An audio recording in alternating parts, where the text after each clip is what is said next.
Hi అండి, welcome back to my channel Shravani stacks. ఇవాళ video ఏంటి అనుకుంటున్నారా? రుచులకు రారాజు అయిన వంకాయ అండి. వంకాయ కూర ఎలా చేసుకోవాలో సింపుల్ వేలో నేను మీకు చూపించేస్తాను, చూసేయండి. మరి ఇంకెందుకు లేట్, వీడియోలోకి వెళ్ళిపోదాం. దీనికోసం ఒక పెద్ద ఉల్లిగడ్డ సన్న ముక్కలుగా చేసుకొని తీసుకోవాలి. 4 పెద్ద టమోటాలు, కరివేపాకు, అలాగే వంకాయలను కట్ చేసి పక్కన పెట్టుకోవాలి. ఇప్పుడు స్టవ్ వెలిగించి కళాయి పెట్టుకొని కళాయిలో ఆయిల్ వేసుకొని ఆయిల్ హీట్ అయిన తర్వాత తిరగమాత దినుసులను వేసుకోవాలి.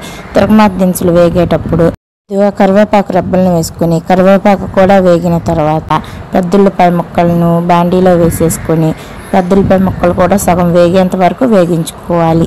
అవి సగం కుక్ అయిన తర్వాత అందులోకి మనం కట్ చేసి పక్కన పెట్టిన వంకాయ ముక్కలను వేసుకోవాలి. వంకాయ ముక్కలను వేసిన తర్వాత 2 నిమిషాల పాటు మూత పెట్టేసి 2 నిమిషాలు ఉడికించుకుంటే కొద్దిగా మగ్గుతాయి వంకాయ ముక్కలు అనేవి. వంకాయ ముక్కలు మగ్గిన వెంటనే టమాటా ముక్కలను కూడా వేసేయాలి. వేసేసి మరో 3 నుంచి 4 నిమిషాల పాటు వేగనివ్వాలి. బాగా వేగించుకున్న తర్వాత టమాటా ముక్క కూడా సగం వేగితే సరిపోతుంది, పూర్తిగా వేగాల్సిన అవసరం లేదు. అవి కూడా సగం వేగిన తర్వాత ఇప్పుడు దీనిలోకి రుచికి సరిపడా ఉప్పు, పసుపు, కారం వేసేసి కలుపుకొని వాటి పచ్చి వాసన పోయేంత వరకు 2 నిమిషాల పాటు తిప్పుకుంటూ వేయించుకోవాలి. అవి బాగా వేగిన తర్వాత అందులోకి నీటిని పోసుకోవాలి. కొంచెం నీటిని పోసుకోవాలి. నేనైతే 50 ml వాటర్ అయితే పోస్తున్నా.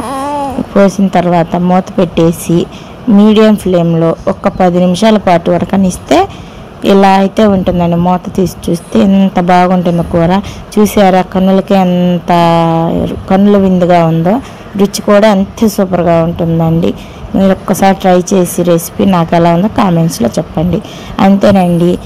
ఇలా ఉడికిన తర్వాత ఇందులో కొద్దిగా కొత్తిమీర వేసుకొని అటు ఇటు కలపెట్టుకొని ఇంకా స్టవ్ ఆఫ్ చేసుకొని వేడివేడిగా సర్వ్ చేసుకుంటే ఉంటుంది. అబ్బా, రుచులకు రారాజు వంకాయేనండి. ఎంత బాగుంటుందంటే కమ్మగా ఉంటుంది.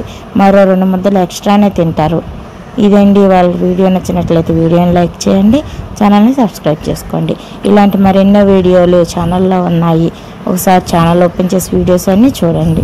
ఉంటానండి, బాయ్. Thanks for